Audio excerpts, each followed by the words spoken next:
Hey guys, subscribe for daily content, and if you're shopping for gear, make sure you check out the description for the newest items at some of the very best online retailers. There's also links for some of the items that I personally recommend. Thanks! What's going on YouTube? Metal Complex here, and today I've got another interesting knife review slash knife overview to show with you guys. This is the Keanu Alfaro TwoSun TS390. The reason I'm mentioning the designer by name is because that's the person who sent me this knife. Thank you very much to Keanu for sending this in for me to take a look at. Metal Complex is reviewing a TwoSun knife. I thought he didn't review TwoSuns because he doesn't like them or something. The real reason is because there's not a lot of designs that jump out at me. They make a lot of stuff, and some of it's kind of interesting, right? I'm sure there's a lot of stuff that I've missed. But this looked interesting. This is wildly different than a lot of the stuff that I see, and there's a lot of cool factor here. So yeah, absolutely. I'll link this guy right down below. I think it can be kind of hard to get a hold of. I'll link it so that if it's there, it comes back, you know, you'll have a link for it. I'm also going to link TwoSun knives in general so that you can take a look at what they've got going on right now. Thanks so much to my generous patrons who are supporting me. There's a link for Patreon right down below. And please make sure to follow me on Instagram at metal_complex. Let's go ahead and get a measurement of the TS390. Big boy, overall length is 8.75 inches. The blade length is coming in at about 3.85, and then your cutting edge, most of the cutting edge starts to right here. So let's measure that. That's about 3 and it's like 3 and an eighth. And then the total cutting edge comes in at something like, I don't know, 3.5, something like that. Okay, size comparisons up against the Ontario Rat Model 1. It's a little bit bigger, a little bit longer, the Rat 1.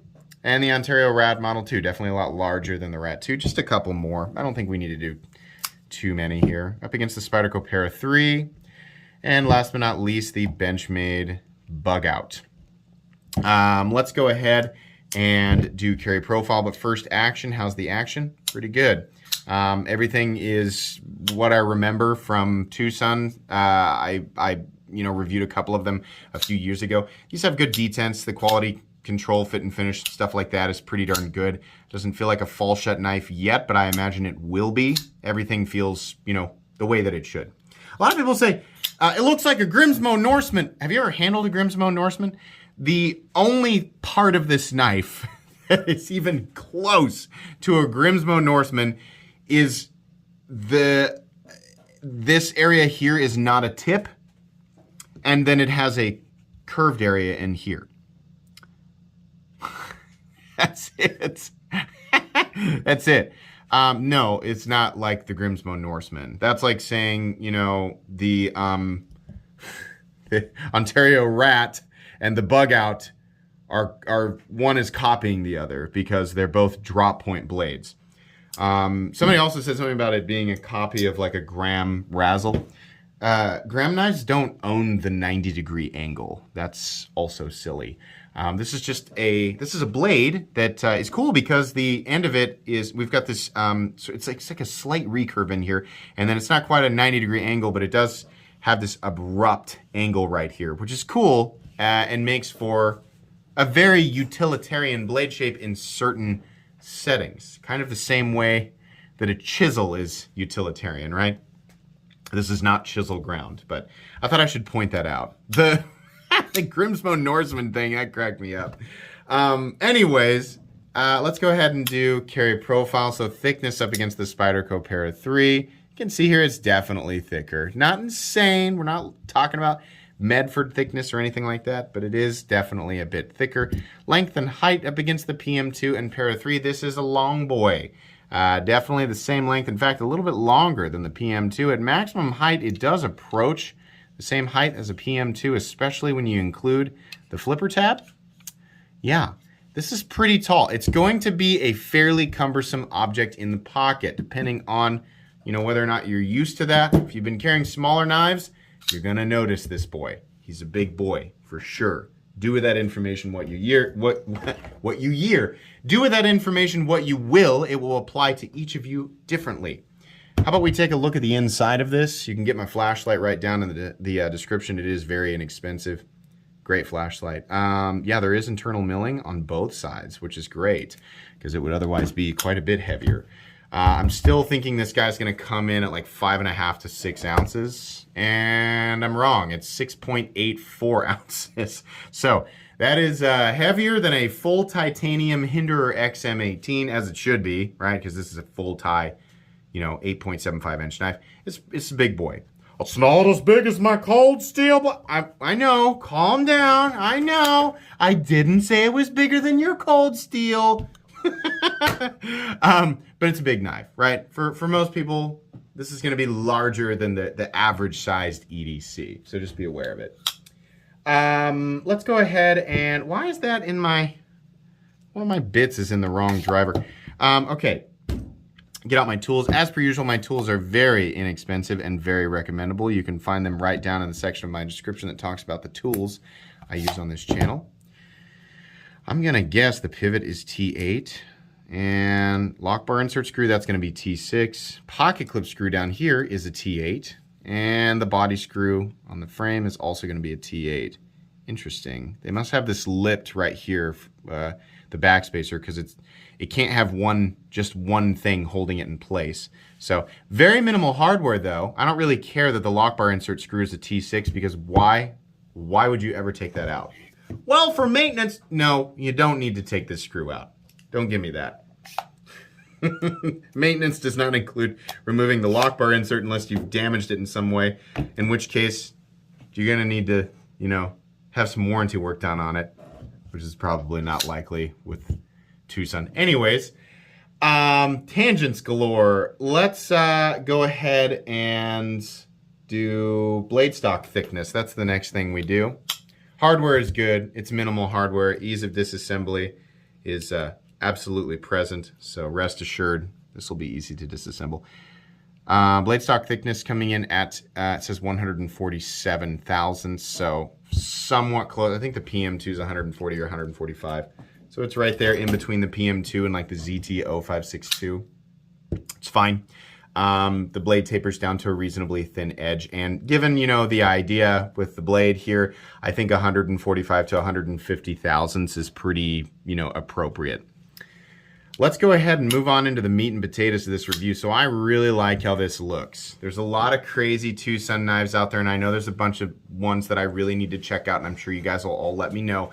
But as far as stuff that people have just sent me pictures of saying, I have this, do you want to take a look at it? This one jumped out at me. It's very straightforward. It's very obviously meant to be a knife that is, you're going to use for cutting and not puncturing. It's not going to be easy to puncture with a knife like this. It was not designed for that. Like in a work setting, like a heavy work setting, there's going to be some situations where a blade shape like this is going to be optimal. You're not likely to break the blade. In fact, I'm just going to go ahead and say every other part of the knife is going to probably going to fail before the blade. And it's there's not really a tip to break off, right? I mean, I understand it has a tip, but it's just not going to do that. Some tasks that require scraping, right, or cuts like this, draw cuts, right, or sort of angle cuts or whatever. Yeah, a blade like this is going to make short work of that. The slight recurve in the blade, just ever so slight, means that this is really going to break down cardboard and other similar materials fairly easily. And like I said, it does taper down to not a super thin edge, but maybe thinner than you might expect. I'm not going to say that it's a laser beam or it's as thin behind the edge as an open L, but it's definitely a slicer. It's a slicing machine, right? This is very nice. Can we do it a little for a moment? There we go. Yeah, this is cool. I like this. It's going to cut, and it's going to do some heavier pressure cuts. I don't suggest you do any chopping with a folding knife, but if you're going to, this is all you had on you, it'll probably do that as well. It's a tough blade shape. It's ready to go. What are the materials? Titanium and D2. This is TC4 titanium, which is Chinese grade 2 titanium, which apparently is the equivalent of American 6L4V, which is our grade 5. So apparently there's no difference. And then curiously D2. Usually we don't see D2 paired with titanium. I think a lot of people don't want to see D2 over $100, and the reason that this knife is over $100 is because it's in titanium, so that's going to be confusing for some people, unless you're a huge TwoSun fan, which, you know, you guys are probably all used to TwoSun using titanium and D2. It's odd for sure, but it doesn't seem to be slowing them down, and the price is, you know, that's on par with what I would expect, right? I mean, that's generally what we're going to see. So, yeah, there you go. The whole thing is black washed, which is fine. It would have been cool to see some other, you know, like if we, you know, had like an all tumbled, but the black wash is fine. I like that. Like I said, fit and finish all the way around is really, really good, and TwoSun's always had nice fit and finish. The one thing that bothers me a little bit is maybe a lack of consistency in heat treatment, and I'm not talking about with D2. I remember a while back some of their, you know, they had an unbelievable price on an S90V blade, and it turned out that the S90V was pretty soft for, you know, as far as what it was supposed to be optimally heat treated at. So maybe they have corrected that issue, maybe they haven't. I don't know. There are a lot of channels out there that keep up with sort of, you know, the generic Rockwell hardness with certain companies. Maybe they know better than me. I don't know. I'm just letting you guys know that that was a thing in the past. It's kind of like ZT had a problem with their, I can't remember if it was their S35VN or if it was their 20CV. I think it was their S35. You know, like it's every company has had an issue here or there with something. So I don't know. But that's one of those things that I'm always wary of. So I'll let you know too. Nice access to the lock bar here. It's cut slightly higher than the show side scale. There's plenty of room to get in there. No double clutch. Very, very easy to manipulate. The detent is good. It's heavy for sure. And even if your fingers are on that lock bar, it's still gonna flip, which is great. Obviously, if you push down as hard as you can, it's gonna be harder to flip. But for the most part, it's pretty easy to flip no matter, you know, where your fingers are. So that's cool. I think I still would have preferred a countersunk liner lock on this, right? Because there's plenty of room for a, you know, pretty heavy duty liner lock that would operate in pretty much the exact same way as an exposed frame lock, except that it would not be exposed, right? There are a lot of people who assume that all titanium frame locks are better than all liner locks, and I would say that's not true. A frame lock is only going to be as strong as its relief cut. While it's plenty strong, you know, that's going to be the case. So if you add a countersunk liner lock in there and you either don't do a relief cut or you make the relief cut just as thick as what the frame lock would be, and you essentially have a lock that's going to perform exactly the same way without being exposed. Anyways, it does work just fine with an exposed frame lock. I'm just kind of getting tired of, you know, my opinion over time has become, you know, that I prefer a lock that is not exposed like this. I want everything underneath a panel or a layer so that we're not worried about, you know, forcing a lock face into a new geometry every single time we bear down on it, right? Which is not something that occurs with a, you know, like a bolster lock or sunk, a countersunk liner lock or a sub frame lock, right? Squeeze it as hard as you can. You're not actually putting any pressure on the lock itself. Anyways, the blade looks good.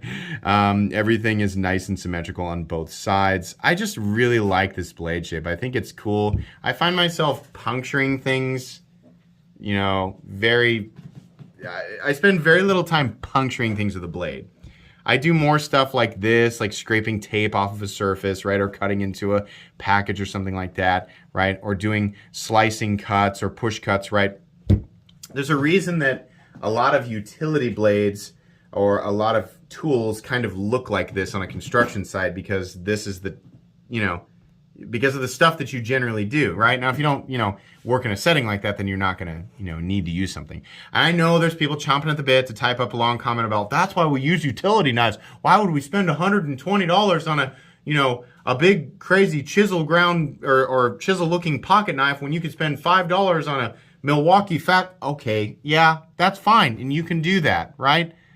Sometimes you're gonna need a longer blade, and sometimes it's just a little bit more fun than using a freaking Milwaukee Fastback, right? Sorry to burst your bubble. The Milwaukee Fastback and other utility knives are just freaking boring, which is why people like us buy stuff like this. It'll work, You'll have to resharpen it. It's nowhere near as economic as just buying the replaceable,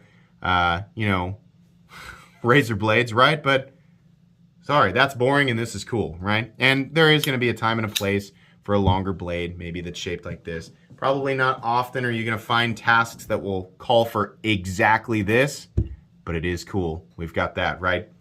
Anyways, Milwaukee Fastback guys are like, I feel like I need to aggressively respond, but I don't know how. Look below for a Milwaukee Fastback flamed comments. Anyways, ergonomic lines on this guy, great, because this whole area is just one big curvature that's got a little bit, they have some suggestive lines, like put these fingers here, right? These areas are nicely knocked down, really like that. In fact, all corners all the way around, for this being such an angular, right? It's just like it's a rectangle inside of another rectangle. It looks like it would have some chonky, sharp edges, but really no. Actually, everything is very nicely knocked down, and I like that a lot. It's very comfortable.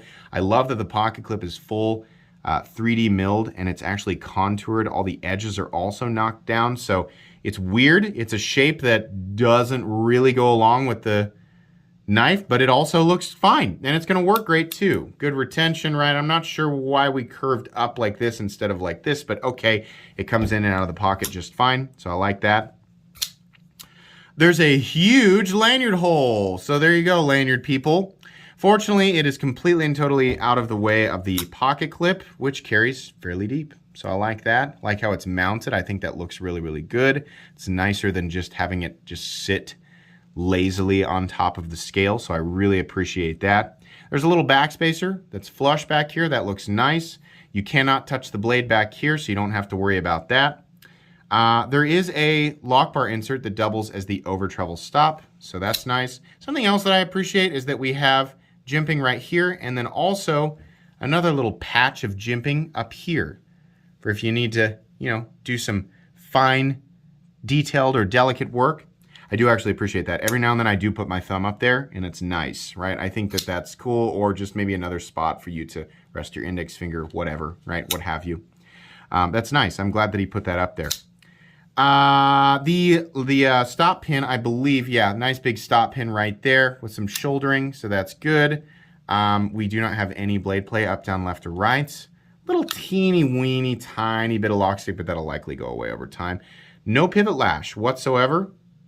Nice heavy detent, very clicky, and we have perfect centering. This knife is absolutely not going to be for everybody. Absolutely not. It's very rare that you're going to find yourself in a situation where you need exactly this blade shape. But it will come in handy, I think, for, let's say, people who like to carry pocket knives and truly believe that pocket knives can be used for more than cutting tasks. This is one of those knives.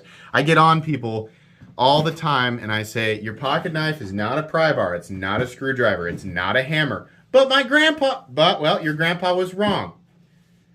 And then there are knives with blade shapes like this that actually will serve some of those roles a little bit better. Better than a hammer? Better than a pry bar? Better than a screwdriver? Better than a chisel? No.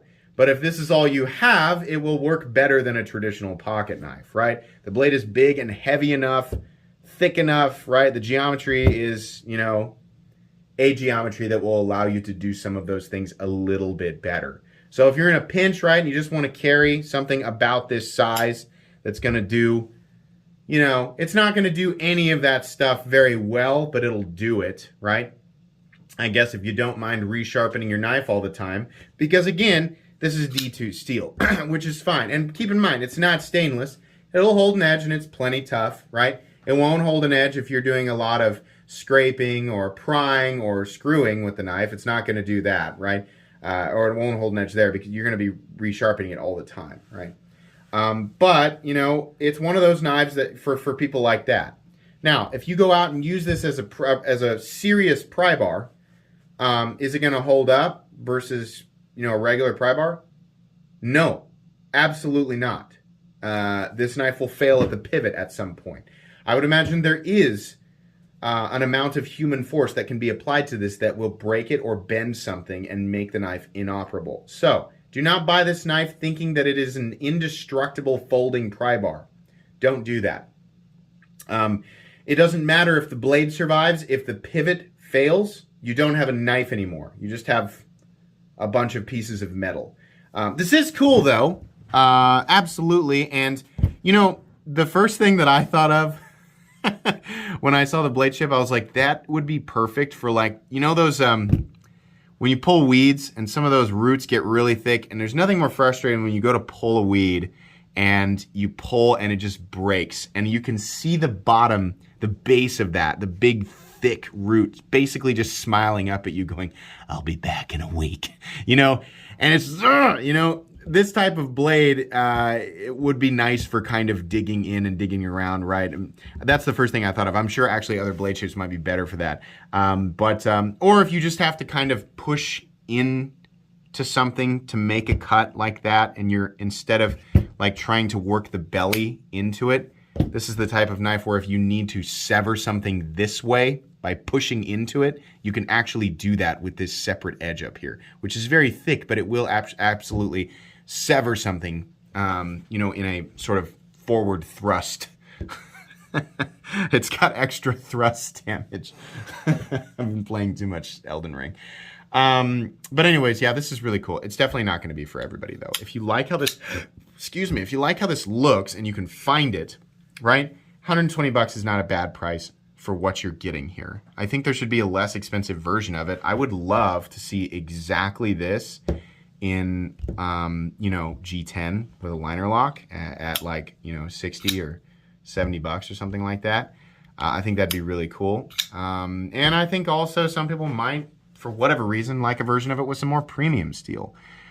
You always have to ask yourself why before we automatically assume that when you pair, you know, titanium with something, that something must be a premium blade steel. Before you type that up, ask yourself, why do I think that, right? Doesn't need to be, no, right? So fair price for what you're getting. It's not going to be for everybody. If you really like it, you're probably going to be happy with it.